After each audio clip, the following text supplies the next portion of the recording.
Bom dia, senhor, tudo bom? Bom dia, Dani, tudo bem? Tudo? Tá bom. E aí, como é que tá as coisas? Ah, tão bom, tão bem. Ah, então tá bem. Oi, Vini. Oi, Matheus. Oi, Oi, Andressa. senhor. Tudo bem?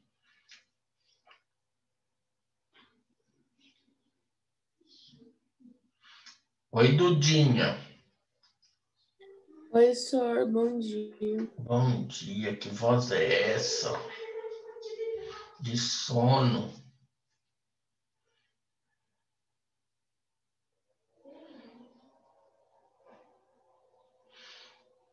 E aí, Dani, como é que tá as coisas? Ah, tão bem.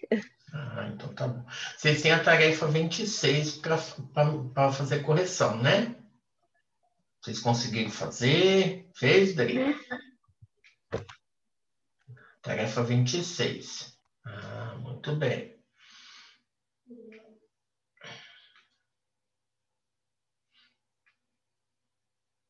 A Adri hoje tá quietinha? Será que ela tá dormindo? Adri? Não, senhor, tô pegando a apostila. Ah, bom. Nem bom dia pra mim falou direito. Você sabe que eu sou carente, né, Andressa?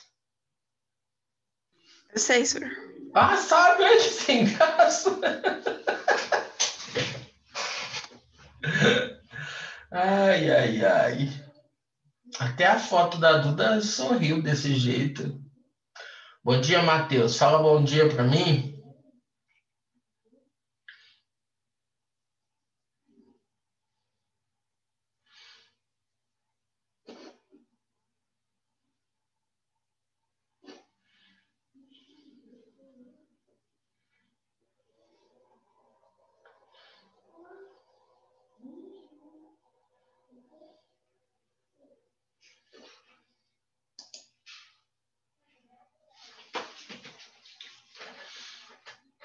Bom dia, Sara.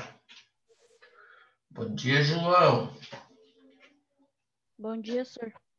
Tudo bem? Tudo. Pessoal, ainda tá com aquele pela questão que eu tenho que liberar vocês. Então, se acaso alguém colocar no grupo, tá? Que está precisando, por exemplo, que está na sala de espera, vocês me avisam que aí eu vou lá e autorizo, tá bom? Vamos lá para a tarefa 26 rapidinho?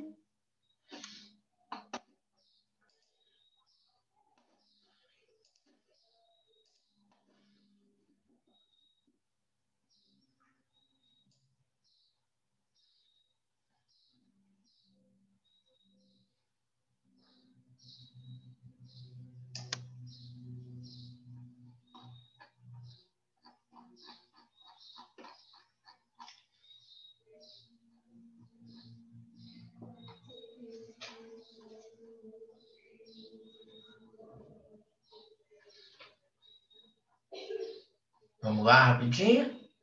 Já pegaram a apostila, tarefa 26.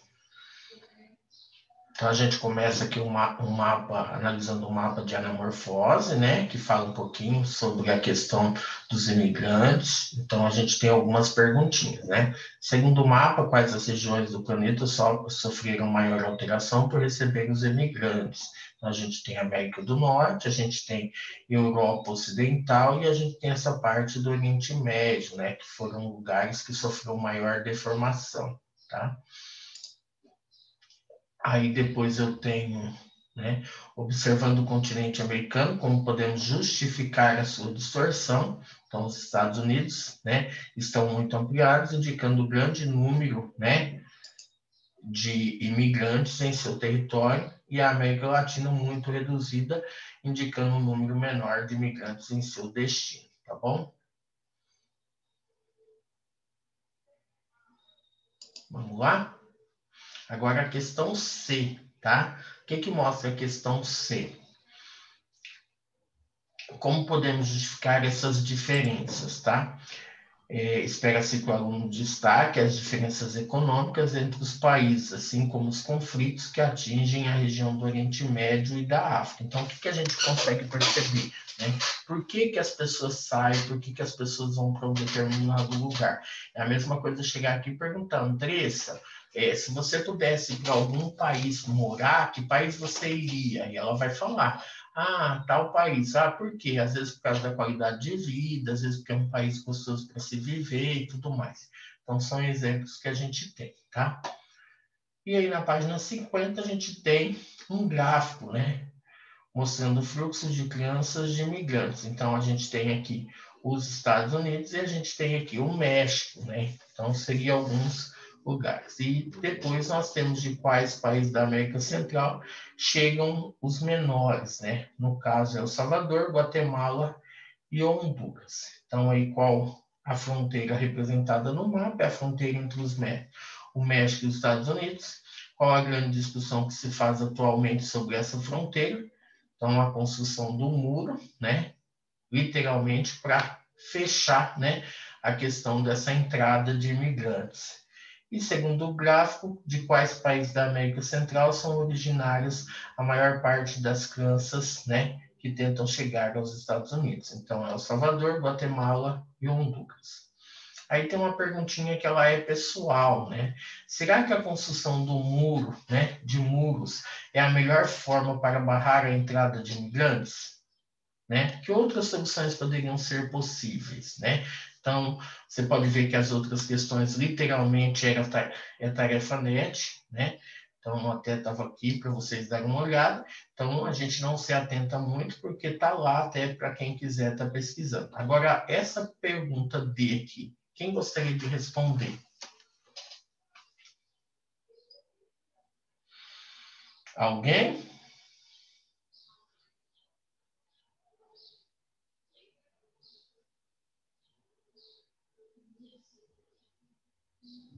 Que silêncio. Ninguém? Duda? Dani?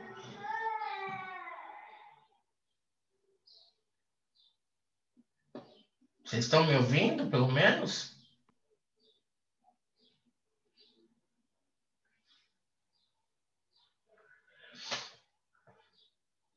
Alguém gostaria de responder?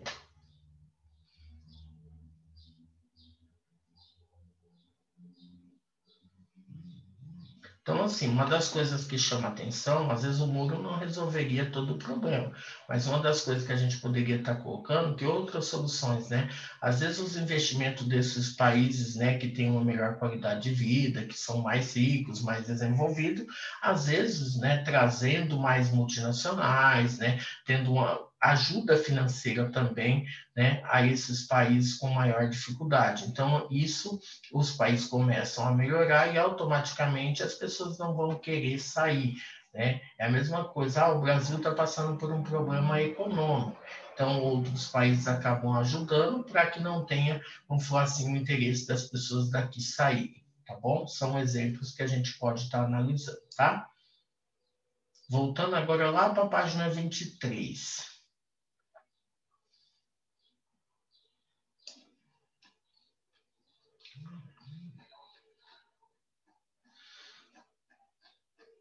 Página 23, nós temos um texto falando do processo de urbanização na América Anglo-Saxônica e América Latina. Alguém lembra desse texto da aula passada ou não?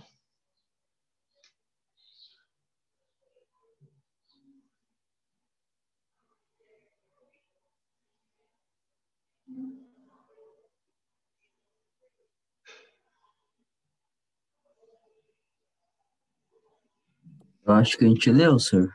Nós lemos, então, mas é isso que eu quero, senão a gente vai ter que ler ele de novo.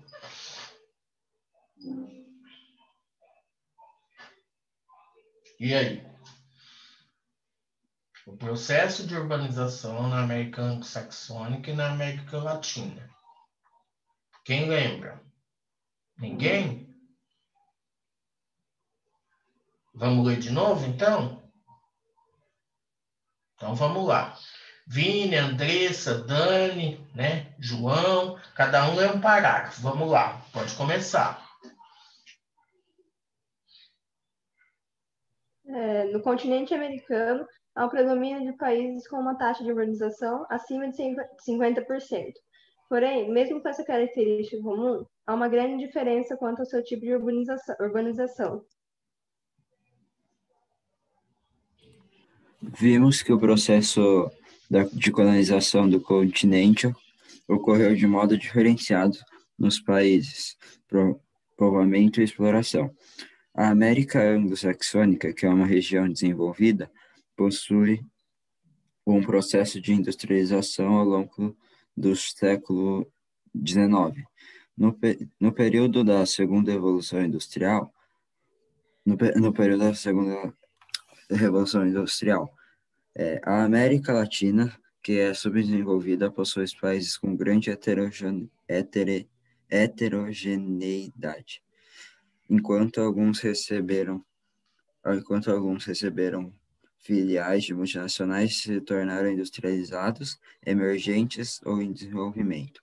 Outros continuam como exportadores de matéria-prima, recursos naturais, dependentes de capitais e investimentos estrangeiros, com uma economia principalmente agroexportadora, não industrializados. A diferenciação do desenvolvimento das atividades econômicas foi um dos fatores responsáveis pela migração da população das áreas rurais para as áreas urbanas ao longo dos anos. Quando o processo de industrialização se desenvolveu, provocou uma grande mecanização do campo que levou à expulsão de uma parcela importante da mão de obra, já que essa deixou de ser necessária para a realização de alguns trabalhos.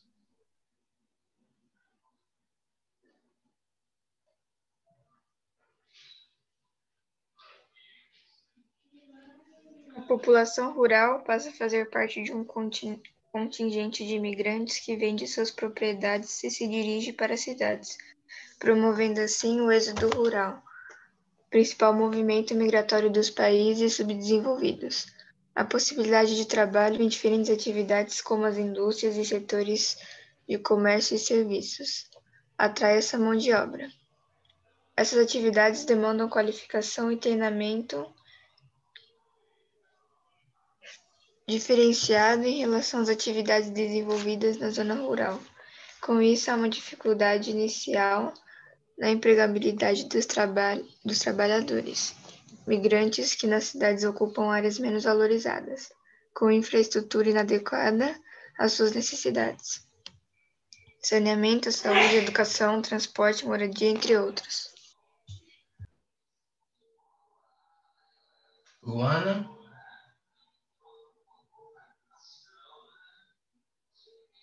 Duda? Hoje tá pro. Aqui, ó, os países desenvolvidos. Os países desenvolvidos do continente América anglo-saxônica passaram pelo mesmo processo.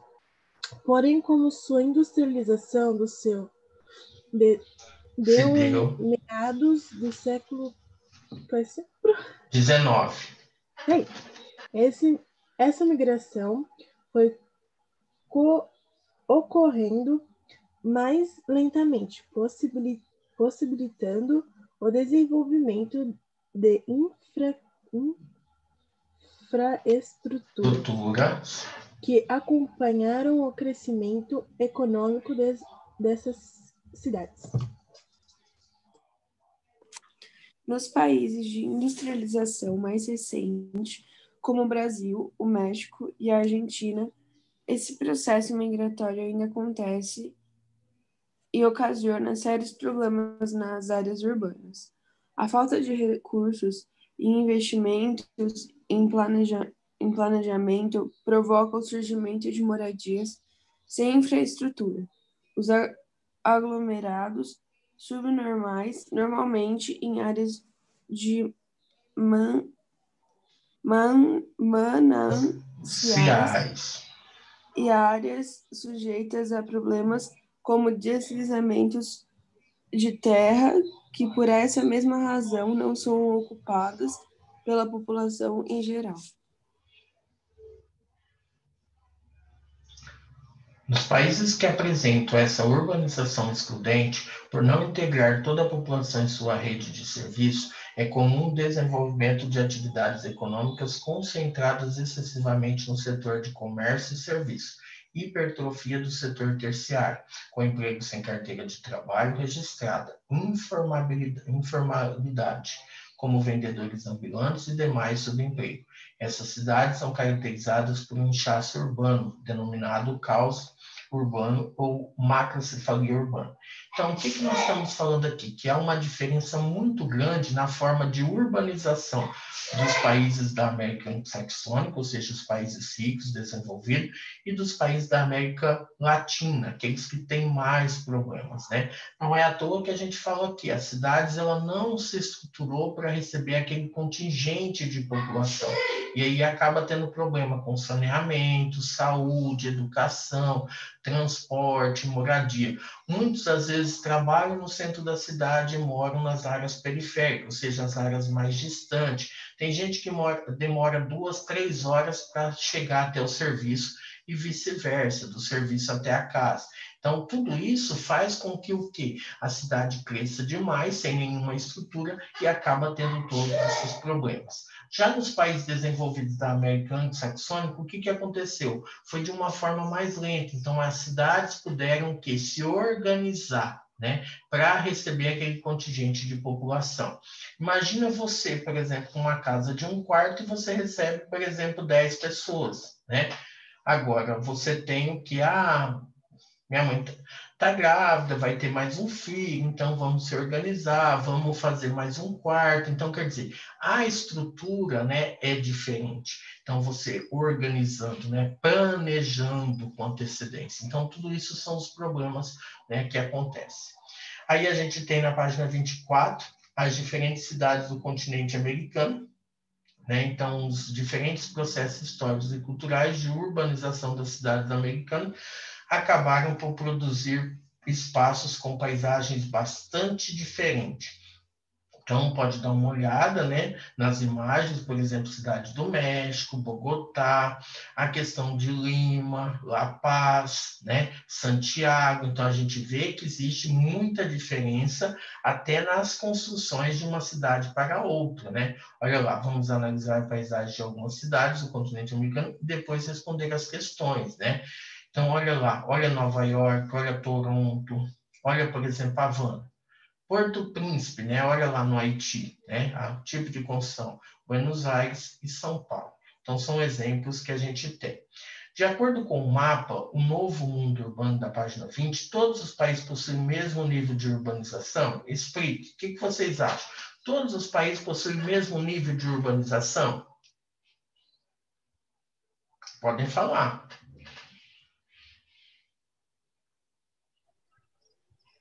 Não. Não, né? Por que eles não possuem? Até mesmo porque a gente viu lá atrás, naquele mapinha, lá da página 20, ó, deixa eu colocar lá até para a gente dar uma olhada rapidinho. Ó, da página 20, é esse aqui. O que a gente consegue perceber? Que existe cidades com populações diferentes, ó. Uma com 20 milhões, a outra com 10 milhões, a outra com 30 milhões e tudo mais. Então, são exemplos que a gente tem, né? Cada cidade, né, tem uma urbanização diferente da outra, ou seja, um número de habitantes diferentes um do outro. Então, são exemplos que a gente tem, olha lá.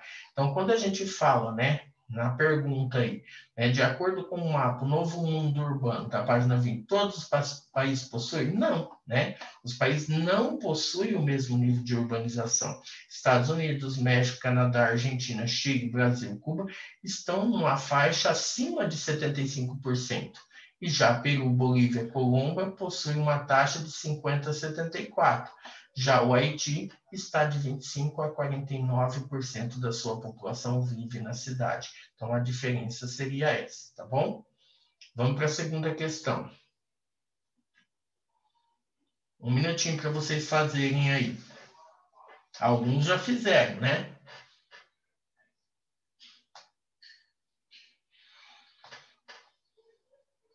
Todas as imagens se referem às áreas urbanas. podemos afirmar que todas dispõem dos recursos necessários à população? Será que todos possuem os mesmos recursos ou será que são diferentes? O que vocês acham?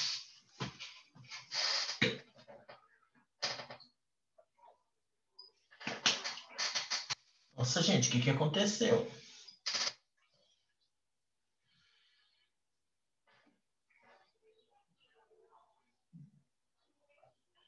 Andressa, me ajuda? Eu não sei não, senhor. O que você acha, por exemplo, de acordo com as imagens, né? Olhando essas imagens, né? Podemos afirmar que todas dispõem dos mesmos recursos?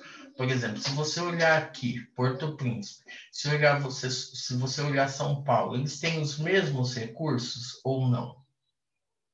Não. Não, né? Então, a gente vê que existe o quê? Recursos diferentes, né? Olha lá. Não, há grandes diferenças entre as cidades dos países desenvolvidos, como Nova York, né? E a dos países subdesenvolvidos, como Porto Príncipe. Há nas cidades dos países subdesenvolvidos característica de hipertrofia do setor terciário, que foi aquilo que a gente leu lá no texto, né? Configurando o quê? Né? Uma informabilidade e também uma macrocefalia urbana, ou seja, um crescimento muito rápido, exagerado em sua maior parte, tá? Então, são os exemplos que a gente tem. Então, a forma do crescimento é diferente, a estrutura é diferente, a cidade, ela cresce de uma tal forma, vou dar um exemplo para vocês da Grande São Paulo, né? Você sabe onde que começa São Paulo, onde que termina? Onde começa Barueri, onde começa Osasco, onde começa São Bernardo, onde começa São Caetano? Porque ela acabou emendando tudo uma na outra. Até a gente chama isso de conurbação, né? Esse inchaço, né? Essa agregação, ou seja, você acaba juntando tudo. Aqui em Jundiaí, por exemplo, você vai para a Várzea Paulista, você não sabe onde começa, onde termina. Em Itupeva, a gente já tem um pouquinho mais de facilidade, até mesmo porque é uma área industrial, então você consegue ver um pouquinho mais. Então, naquela pontinha ali, saindo, passando o portal, tudo vindo de Itupeva para Jundiaí, passou um pouquinho, você sabe que ali tem uma plaquinha escrito assim, limite de município, né? Itupeva, Jundiaí. Mas senão a gente também teria problema, né? Não é à toa que a gente fala assim, eu moro no Medeiros. Qual Medeiros? O Medeiros de Jundiaí ou o Medeiros de Itupeva? Tá? Então, são exemplos que a gente tem. Então, esse processo de inchaço, né, de uma cidade com a outra, né, chamado tudo de hipertrofalia, e principalmente de conurbação, né, que é essa, né, uma cidade ligada a outra, ou seja, junto a outra, tá bom? Agora a gente tem aqui, lembra que a gente já fez essa atividade lá atrás, tá? Utilizando os critérios da regionalização centro-periferia, classifique cada um dos países apresentados nas imagens. Então, área central, Estados Unidos. Periferia da área central, Canadá. Subcentro da periferia, México, Argentina, Chile e Brasil. Periferia da área periférica, Peru, Colômbia e Cuba. E área marginal, Bolívia e Haiti. Pode escrever aí, rapidinho.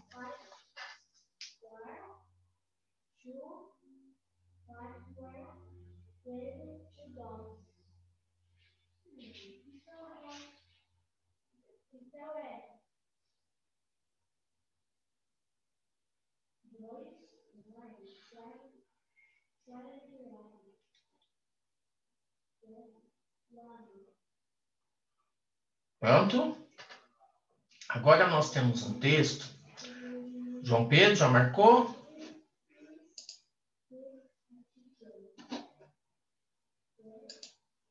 Tá. Agora nós temos um texto que nós vamos falar um pouquinho o seguinte. A América Latina, a mais urbanizada do mundo, mas não a mais planejada. Por quê? Nós temos toda a população quase morando na cidade, porém ela não é planejada, né? São poucas as cidades, por exemplo, que a gente tem planejamento, né? Os bairros são poucos os que têm planejamento. Então, tudo isso são exemplos que a gente tem, tá? Mais de 80% dos latino-americanos vivem em cidades onde a insegurança urbana aumentou entre os seus cidadãos, tá? Então, aí, nós temos um texto imenso. Quem que poderia estar ajudando a ler? Cada um lê um parágrafo. Vamos lá. Luana, Andressa, Dani, Duda, João Pedro, Vini, quem mais? Sara. Tá? Pode ser? Posso começar, senhor? Pode, Vini. Aí o Vini parou, outra pessoa pode começar, tá bom? É a cidade perfeita, não há quase crime, nem engarrafamentos, nem contaminação ou sujeira, e o lixo é recolhido a tempo. O transporte público é pontual e sempre há onde se sentar. É o triunfo do planejamento urbano. A boa notícia: há várias cidades do mundo que poderiam competir pelo título de a mais planejada. A má, que nenhuma é latino-americana, ao menos por enquanto.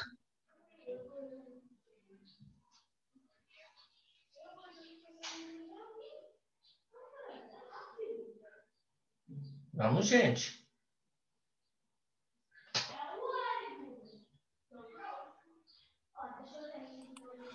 Zurique, Singapura, Seul, Buffalo e Nova York aparecem constantemente nas discussões e rankings especializados como as cidades mais planejadas do mundo. E o que as une é justamente a ideia de que a cidade é o lar de seus residentes e que está ali para servi-los, e não para atuar como um inimigo.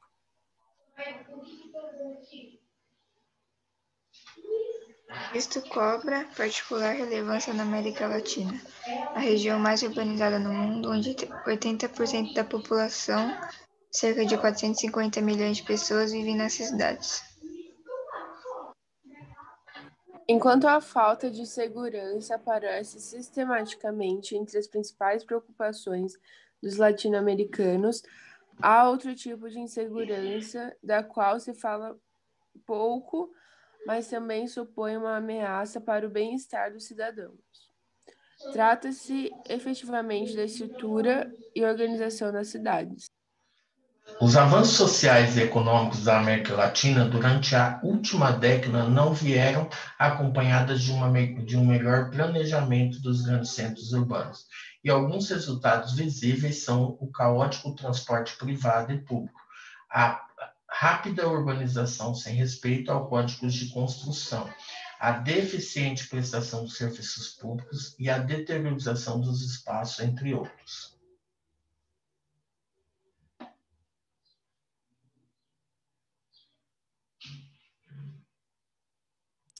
Essa situação também gerou problemas para enfrentar eventualidades naturais, como o foi o recente incêndio em Valparaíso, no Chile, as recorrentes inundações em Buenos Aires ou os frequentes desabamentos de terra nas favelas do Rio de Janeiro. De acordo com as estimativas do Banco Mundial, as consequências dos fenômenos naturais representam um custo para a região de 2 bilhões de dólares anuais.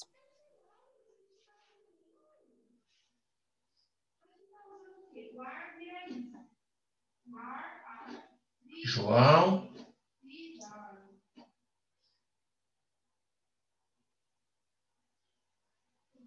Andressa. O déficit em planejamento da cidade se destaca ainda mais quando surgem as seguintes estatísticas.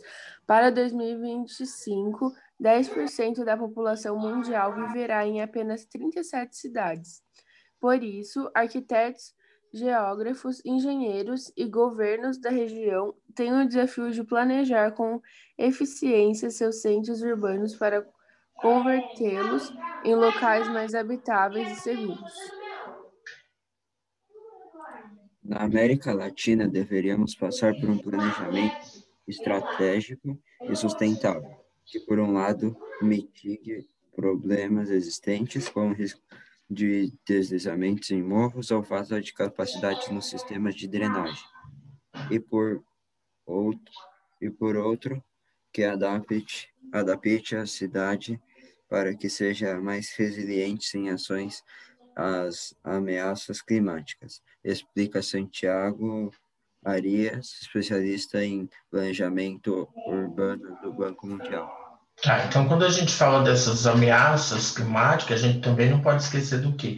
Dos desabamentos, dos alagamentos e tudo mais. São exemplos que as enchentes, tudo isso são exemplos que a gente tem, tá bom? E aqui o texto, desculpa, até o texto ele mostra, por exemplo, as diferenças, né? A questão principalmente do planejamento, né? Precisa ter um melhor planejamento. Os mais expostos, tá? As ameaças à segurança nas cidades não provêm apenas dos efeitos dos desastres naturais, mas também têm a ver com a construção improvisada, por exemplo, ao construir casas em morros com risco de deslizamento, ao lado de rios que costumam transbordar após fortes chuvas. Embora a maior parte dos habitantes das cidades estejam expostos a essa série de perigos, são os mais pobres que estão expostos a pior parte, já que geralmente vivem em casas mais precárias e desprotegidas. Segundo um relatório da ONU, Habitat em 2012, ao redor de 111 milhões de latino-americanos vivem em bairros marginais. Quem continua?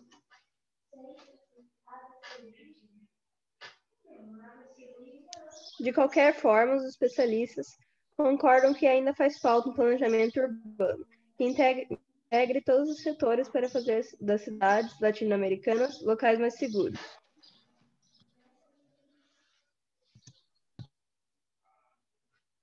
Muitas cidades da América Latina sofrem os piores casos de congestionamento do mundo. Os problemas de água e saneamento foram um grande problema nas periferias.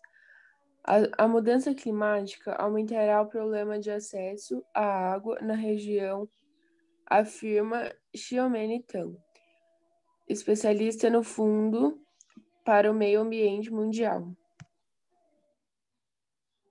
Estudos do Banco Mundial apontam que territórios propensos a secas, especialmente em cidades do Chile, México, Guatemala e El Salvador, serão ainda mais secos. Da mesma maneira, zonas com risco a inundações, como Argentina, Peru e Uruguai, deverão enfrentar chuvas mais intensas.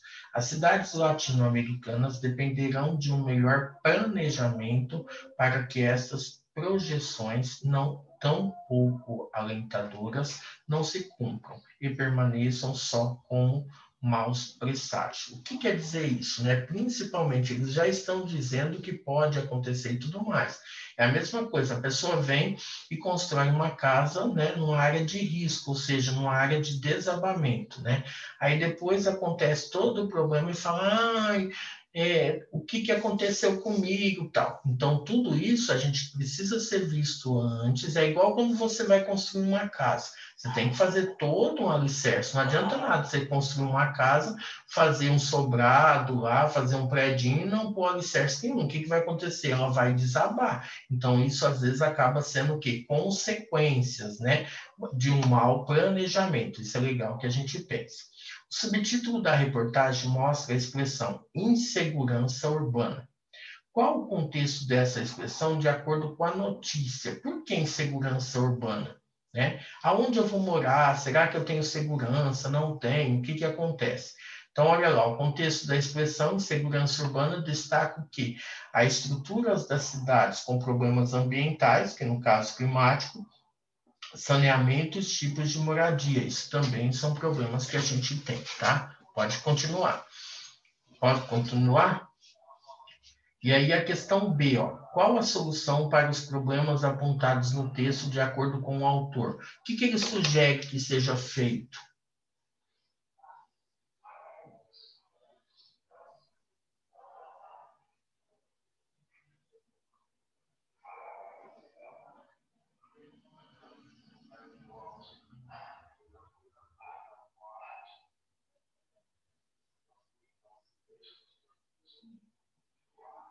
Um melhor planejamento, senhor? Um melhor planejamento? Vamos dar uma olhada. Então, de acordo com o texto, a solução está no investimento em planejamento urbano.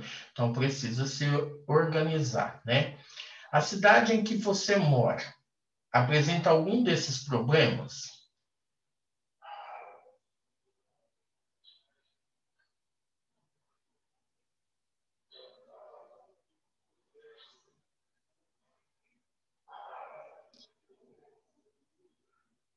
que vocês acham? Nós temos problemas em Itupeva, em Jundiaí, desses problemas que foram citados? Eu acho que não. Eu acho. Tá. Aonde você mora, Dani? Eu moro em Itupeva. Tá. Mais alguém mora em Itupeva?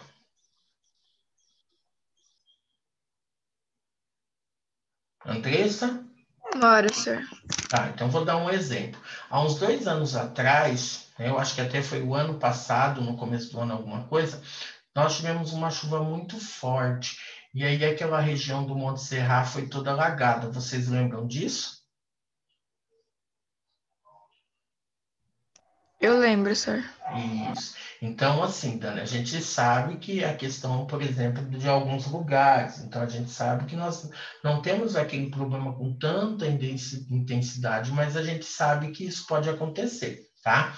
Outra coisa, né? Aqui, por exemplo, em Jundiaí, né? Nós temos alguns lugares, né? Que às vezes a gente começa a entender o quê, né? Aqui para o lado do Novo Horizonte, aqui é Almerinda. Outro exemplo que a gente tem, né? São ali no Jardim Paulista. Então, são lugares que acabam tendo o quê? Desabamento também, porque as casas foram construídas em áreas de risco. Então, a gente tem alguns exemplos na nossa região, sim, Dani. Então, assim, até para que a gente pense, né? A questão da falta de água, né? A gente sabe que, por exemplo, Itupeva tem alguns lugares que está passando por falta de água, mas às vezes não é usada de uma forma tão correta, tá? Então, são exemplos que a gente tem, tá? Então, a cidade que você mora apresenta algum desses problemas? Quais, né? Congestionamento, né? Dependendo do horário, né? Eu estou indo de Jundiaí para Itupeva, eu pego o trânsito. Dependendo do horário, eu vim de Itupeva, eu pego o trânsito. Então, a gente também tem o problema do quê? Né? Principalmente aí, vamos falar do transporte. Outro exemplo é a questão de moradia, né? Precisamos ver, né? Será que a gente tem falta de moradia? Não tem? Então, tudo isso são problemas que a gente pode estar citando, tá? Aí agora a gente vai falar um pouquinho sobre a hierarquia urbana. O que é hierarquia urbana? Alguém sabe me dizer?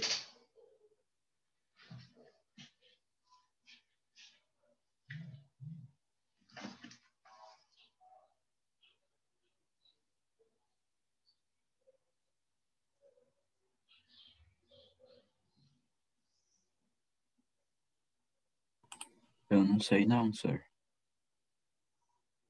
Posso dar um exemplo, Vini? Pode. Tá. Na sua casa você tem uma hierarquia a ser seguida ou não? Por exemplo, os Sim. pais, o irmão, tal, beleza. Na escola nós temos a hierarquia. Nós temos o diretor, nós temos o vice, o coordenador, o professor, as meninas, as inspetoras e tudo mais. Isso é uma hierarquia a ser seguida, correto? Uhum. Tá? Então, são exemplos que a gente tem. Muito bem. Então, dentro da hierarquia urbana da cidade, isso também acontece. Tá? Que tipo de acontecimento seria esse? Por exemplo, eu moro em Itupeva, eu preciso de um médico, eu vou em Itupeva. Lá no hospital, não resolve. Eles mandam para Jundiaí, não resolve. Eu vou para São Paulo. Você está vendo a questão da hierarquia ser seguida? Tudo bem que nós estamos numa área, né, privilegiada. Por que eu falo que nós estamos numa área privilegiada? Porque nós estamos próximo de São Paulo. São Paulo é uma cidade, por exemplo, né, que tem tudo a toda hora. Então, isso facilita. Né? Então, o que a gente consegue perceber? Que muitas pessoas, às vezes, o quê? Ao invés de você até procurar Jundiaí, você vai procurar o quê? Direto São Paulo. Né? Então, isso facilita um pouquinho, né? Até mesmo porque São Paulo é tido como uma cidade global. Ou seja, por que global? Porque muitas decisões que são tomadas em São Paulo acabam afetando, por exemplo, o mundo inteiro. Então, São Paulo tem ligação com o mundo inteiro. Então, a gente acaba percebendo isso. Mas a hierarquia seria passos a ser seguidos, né? Eu vou no mercado, vamos falar em Itupeva, não acho, vou em Jundiaí, vou para São Paulo. Então, você acaba tendo essa hierarquia a ser seguida. Isso tanto na questão econômica, e questão tecnológica, a questão, vamos falar, industrial, a questão educacional, né? Tudo isso são exemplos que a gente tem. Questão de saúde, né? São exemplos aí que a gente poderia estar levando, tá bom? Nós temos aqui 1, 2, 3, 4 parágrafos. Quem que poderia estar lendo? Posso ler, Você deu senhor? primeiro, Pro. Tá, então vamos lá, pode começar. Eu? Pode ser. As cidades possuem diversos tipos de comunicação entre elas. Ao longo do ano passando, quando estudamos as cidades brasileiras, podemos observar que há diversos tipos de cidades. Eles não estão relacionados somente no seu número populacional, mas também as diferentes funções que elas desempenham de acordo com o desenvolvimento econômico e tecnológico. Há uma interdependência entre as cidades que é entendida como uma hierarquização, ou seja, algumas cidades concentram determinadas atividades em relação a outras, e, por isso, possuem maior poder de decisão porque possuem sedes de empresas, polos tecnológicos e industriais, sedes de governos nacionais, estaduais, portos, aeroportos, entre outros.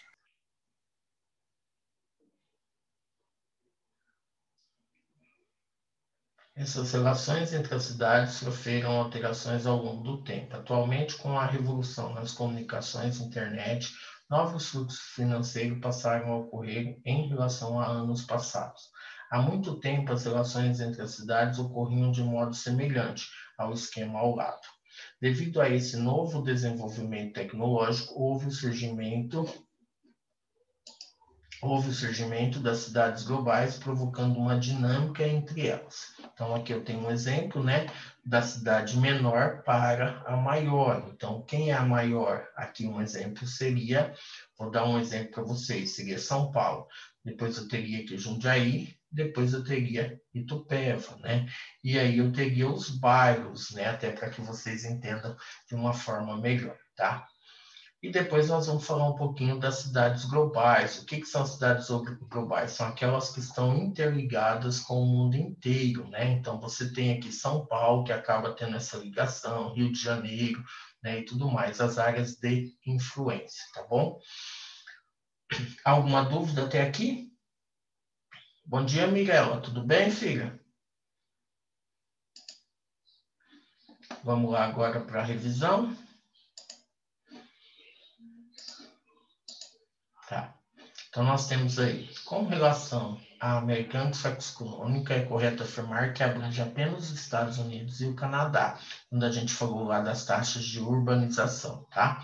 Com relação à colonização dos países que integram a América Anglo-Saxônica, os colonizadores incentivaram a fixação da população na colônia, disponibilizando parte do lucro adquirido na exploração para o desenvolvimento dela. Isso ajudou também, né, no processo de urbanização. Os países da América Anglo-Saxônica são considerados grandes potências mundiais. Isso porque possuem os melhores índices socioeconômicos do mundo. Em relação à sua situação econômica, é possível afirmar que todos os países da América Anglo-Saxônica possuem elevado nível de industrialização e o setor terciário bastante desenvolvido. Sabemos que a periferia das grandes metrópoles brasileiras tem crescido mais do que suas áreas centrais, embora exista ainda uma pressão sobre as mesmas, tendência que aponta para uma constituição de um espaço urbano cada vez mais espraiado, ou seja, né, diversificado, implicando crescentes custos e problemas logísticos para a provisão de serviços públicos de infraestrutura essenciais à vida em cidade, por exemplo, postos de saúde, escolas e tudo mais.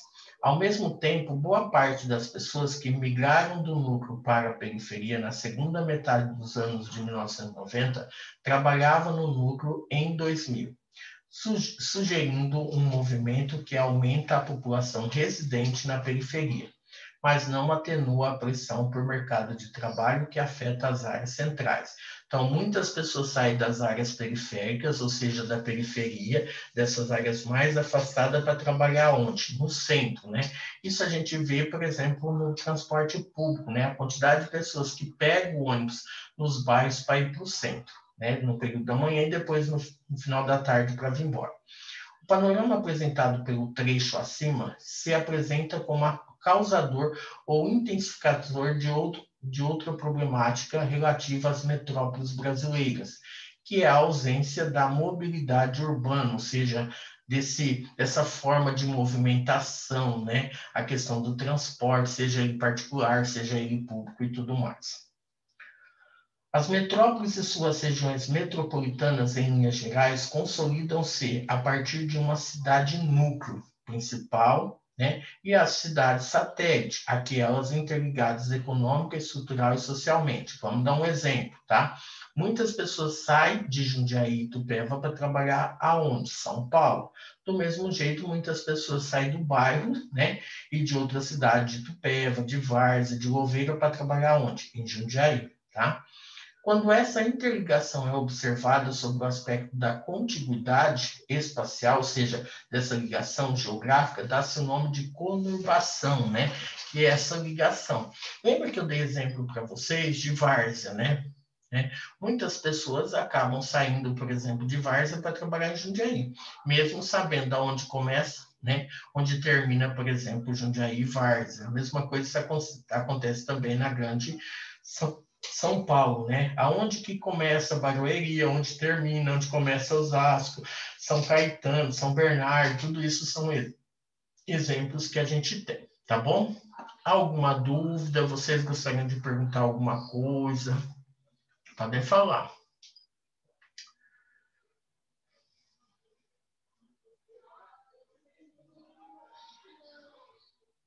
Nada?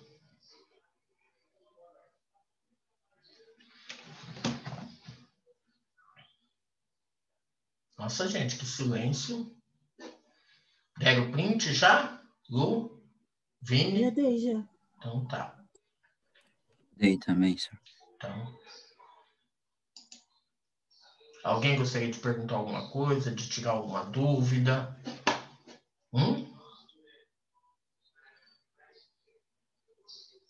Pessoal, beijos para vocês e até quarta-feira aqui, até quinta-feira que vem. Tchau, tchau. Beijão, Duda. Tchau, tchau. Ah, agora o tchau vocês falam, né? Tá bom. Tchau. Beijão para vocês.